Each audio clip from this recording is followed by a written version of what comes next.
Alrighty guys, I am back for hole 3. I wanted to show you my current bag setup. I'm going to put Cataclysm in, I'm going to put Apocalypse, put all my longest clubs in, and in fact I'm going to ready up a Berserker here. I have seen video of somebody who took an Apocalypse 3 and got to the other side. So that's why you're seeing me get a little aggressive here. I have yet to try it with Apoc 3. But this is going to be kind of the guinea pig shot here. We're going to try it here with a POC 3. I'm guessing the key to getting this to actually go far enough is going to be hitting it very, very straight. And getting a very lucky bounce too on top of it. So first off, I'm going to try to aim more towards this. You see where it starts to get a mound? And the reason that I'm aiming over here is because you see how the wind's curved. So I'm going to do that with just a slight bit of curl here. And hitting full perfect ball like that is going to maximize the distance that you can get. And as you're seeing, it just kind of checked up in that rough. It didn't roll forward. So I am not going to make it today. That's unfortunate. But the more you deviate from perfect ball, it's actually going to go just a tad bit shorter. So if you want to try to shoot for that second fairway, I'm assuming I just got a unlucky bounce more than anything. Well, or you can just, maybe consider it as that guy who posted the video got a fortuitous bounce to actually be able to bounce it up onto the fairway there. I was not so lucky, but I had my Cataclysm ready just in case, so I could try to beast it up onto the green. From here, I should be able to lay this up. I'm hoping with relative ease here. I am going to try to get slightly aggressive. I'm going to try to maybe hold this line. In fact, I might not quite use quite so much side spin. I'm going to try to keep it out of the bunker. But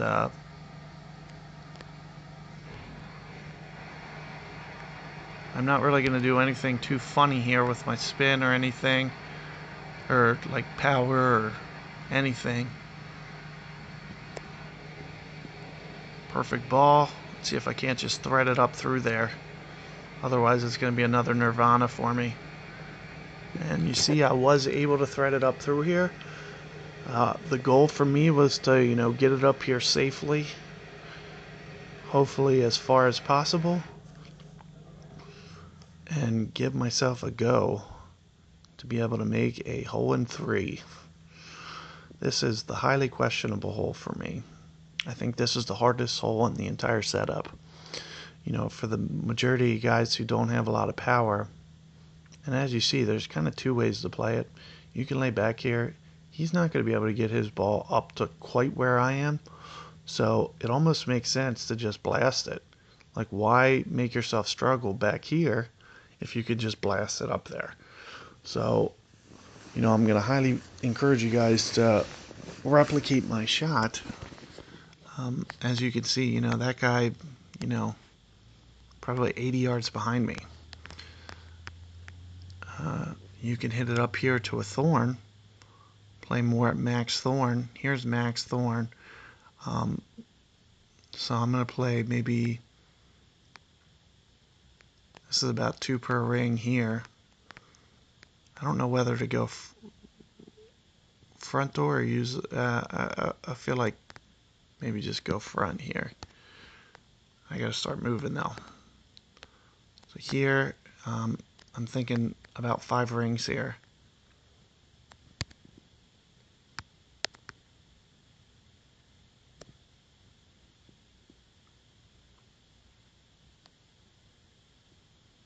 Oh, come on. Bastards. That is brutal. I didn't want to have that happen.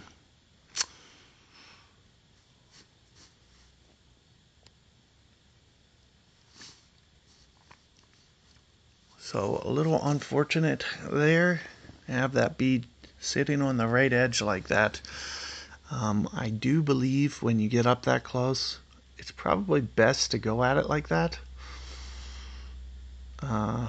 It's not mandatory. Let's say if I had a long iron, I'd probably do the slopey shot, where I use the back slope and just roll it down the hill. I think it's a little less predictable, and sometimes it actually comes down with some speed. So I'd try to tend to avoid it if I was you guys. Of course, if I would have made that, I would have helped that guy out, have a tap-in birdie, but I'm sure he's going to make that pitch. Should not be too bad at all from the fringe with a Santa ball. But it would have been nice to have that stroke, because that's the one questionable par 5 eagle. It's the one that I really have to work for. The other two, I'm assuming, even on this account, I'm assuming I'm going to be good. Might just be an assumption, but I think I'm going to be good. We'll see.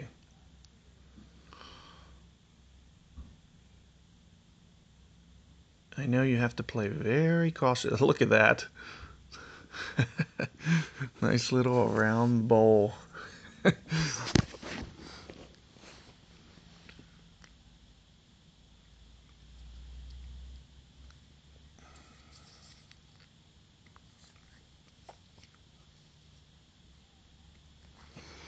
So let's see if I can't get back to that 12 under number.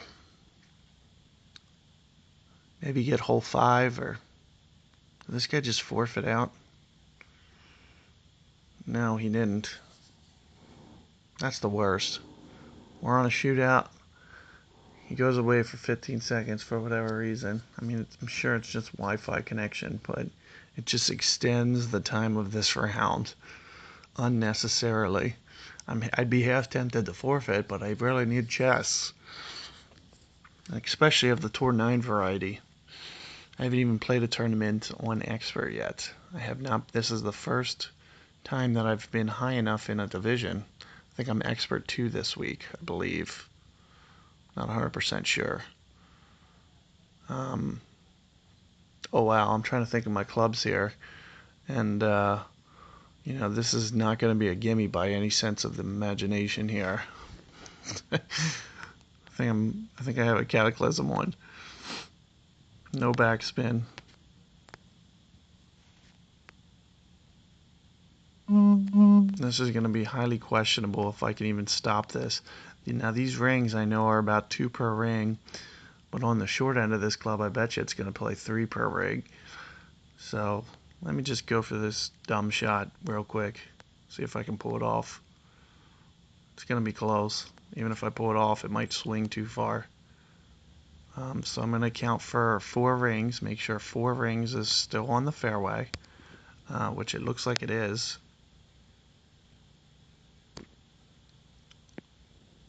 Of course, perfect ball. 4 rings was not quite enough. Looked just a shade over. Just by a centimeter. I needed 1 extra inch on that. It hit the very tip of the rough.